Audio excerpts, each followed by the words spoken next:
सभी भक्तों को श्री शिवाय नमस्तुभ्याम हर हर महादेव ओम नमः शिवाय जय महाकाल शिवाय नमः ओम।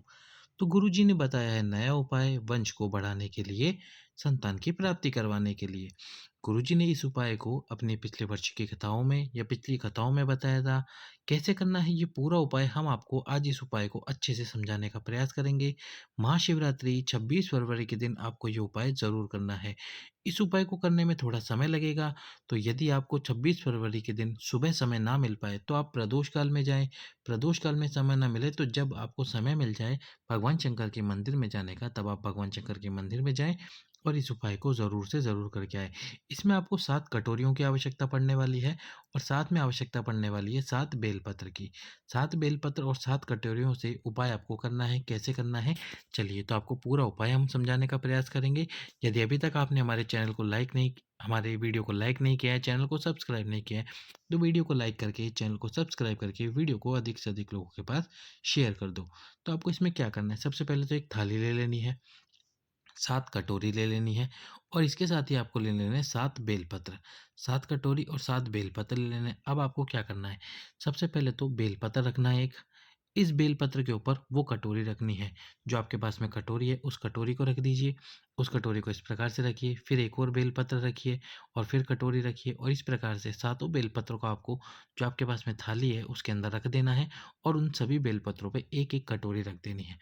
अब इस कटोरी में आपको क्या करना है, गंगा जल भरना है। यदि आपके पास में गंगा जल है अधिक मात्रा में तो पूरा पूरा गंगा जल भरिए।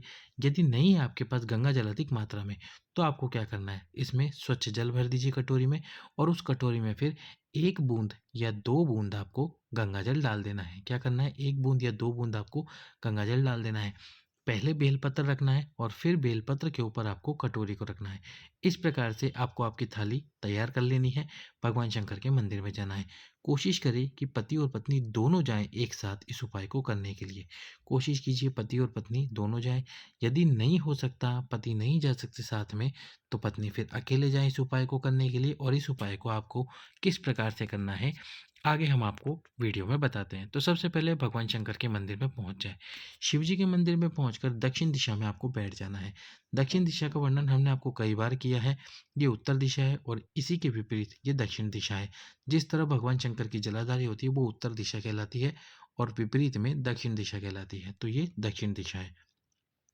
अब इस दक्षिण दिशा में आपको बैठ जाना है आसन लगा के और जो आपके पास थाली है उस थाली को रख लेना है। सबसे पहले क्या करना है आपको, सबसे पहले तो उस थाली में से एक बेलपत्र उठाना है। इसके साथ एक छोटा सा कार्य और करना है, एक खाली पात्र यानी कि कोई कटोरा या फिर कोई ऐसी वस्तु जो आप भगवान शंकर के शिवलिंग के नीचे लगा सको। कहाँ पे लगानी है, बिल्कुल यहाँ पर, इस स्थान पर लगानी है आपको, यहाँ पर लगानी है, ताकि हम जितना भी जल समर्पित करेंगे वो सारा का सारा जल उस कटोरे में या उस पात्र के अंदर गिर जाए।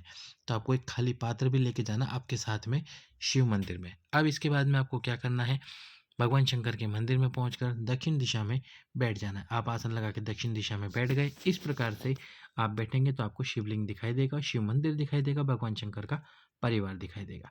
इसके बाद आपको जो आपके पास में थाली है उस थाली में से पहला बेलपत्र उठाना है। पहला बेलपत्र उठाना है कटोरी के नीचे से। कटोरी बेलपत्र के ऊपर रखिए, इस बात का ध्यान रखना। बेलपत्र उठाइए, बेलपत्र को उठाकर आपको जो बेलपत्र के मिलन का स्थान है, तीनों पत्तियों का ये जो मिलन का स्थान है, यहीं से आपको बेलपत्र पकड़ना है। बेलपत्र पकड़ के आपको क्या करना है, तुमरुकेश्वर महादेव का नाम लेना है। कितनी बार लेना है, तुमरुकेश्वर महादेव का नाम 108 बार। तुमरुकेश्वर महादेव का नाम लीजिए 108 बार और तुमरुकेश्वर महादेव का नाम लेकर 108 बार जब आप नाम ले लो तो फिर आप उस बेलपत्र को भगवान शंकर के शिवलिंग पे समर्पित करो, जिसकी डंडी आपके विपरीत में हो। इस प्रकार से बेलपत्र समर्पित कर दो। फिर जो कटोरी है, जिस कटोरी के नीचे से आपने बेलपत्र निकाला था, उस कटोरी को उठाओ, तुमरुकेश्वर महादेव का स्मरण करो और फिर आपको उस कटोरी के जल को भगवान शंकर के शिवलिंग पे समर्पित कर देना है। इसी प्रकार से आपको दूसरा बेलपत्र उठाना है। दूसरे बेलपत्र को कटोरी के नीचे से निकालिए। फिर आपको 108 बार तुमरुकेश्वर महादेव का नाम लेना है। तुमरुकेश्वर महादेव का नाम लीजिए 108 बार और उसके बाद में उस बेलपत्र को भगवान शंकर के शिवलिंग पे समर्पित कर दीजिए। समर्पित करने के बाद में जो कटोरी है दूसरे नंबर की जिसके नीचे से आपने बेलपत्र निकाला था, उसका जल भगवान शंकर के शिवलिंग पे तुमरुकेश्वर महादेव के नाम से समर्पित कर दो। इसी प्रकार से तीसरी कटोरी के नीचे से बेलपत्र निकालना है और फिर उस बेलपत्र को अपने हाथ में पकड़कर 108 बार तुमरुकेश्वर महादेव का नाम लेना है।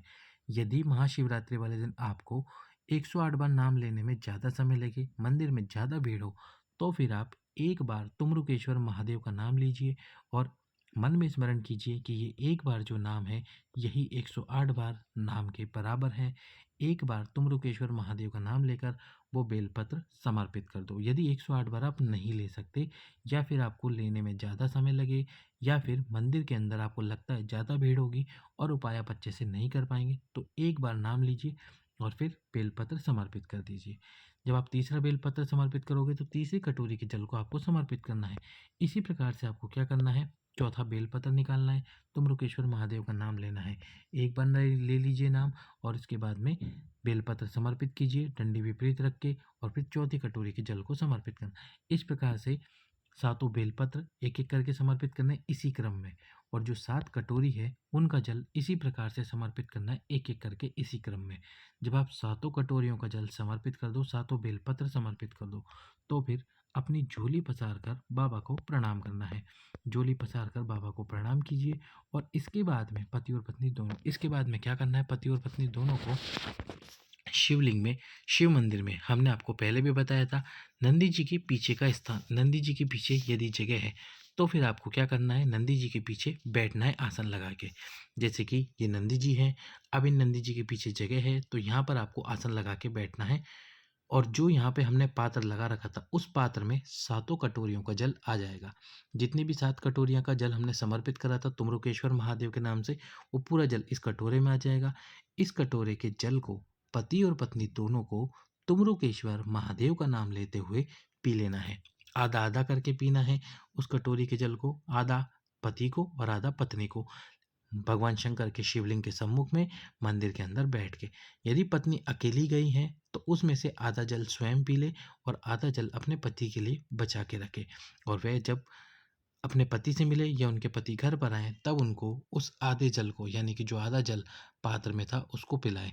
सातों बेलपत्र को यहीं रहने दीजिए, सातों कटोरी को अपने साथ, और जो पात्र है जिसमें जल गिरा था शिवलिंग से उस पात्र को अपने साथ लेकर घर आ जाइए।